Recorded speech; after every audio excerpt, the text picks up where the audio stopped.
And I believe with all my heart that any person in here who is still under a burden of sin, something that you can't seem to get free from, there's some kind of bondage or addiction in your life. Maybe it's bad temper. Maybe it's bitterness. So many people have such a hard time not being angry about the things that have happened to them in their life. And that is so destructive to our walk with God. You cannot have unforgiveness in your heart and have a great relationship with God at the same time. It just doesn't happen. It's in the Scripture from one end of it to the other. If we won't forgive other people, then we can't receive forgiveness from God, and it hurts our fellowship with Him. And let's just take that as an example. My father abused me for many years. My mother knew about it, didn't do anything about it.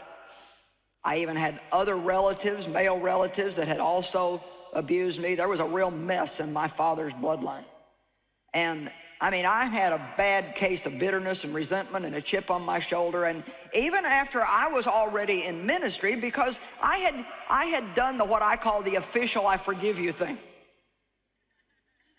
Most of us that have been walking with God for very long, we know that we're supposed to forgive. And so we'll say, I forgive.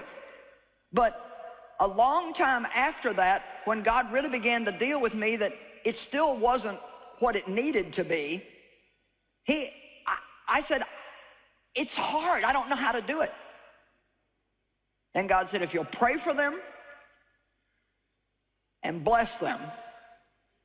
They were older by then, needed help. Help take care of them.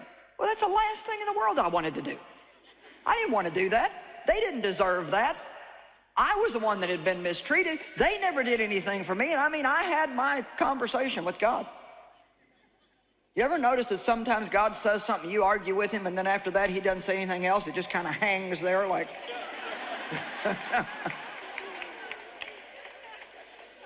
I always like to think about Jonah.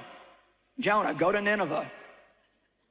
He didn't want to go to Nineveh, so he went the exact opposite direction, got in a storm, got swallowed up by a whale, spent 3 days in the whale's belly, got vomited out on a beach, finally went back to God, and God said, go to Nineveh.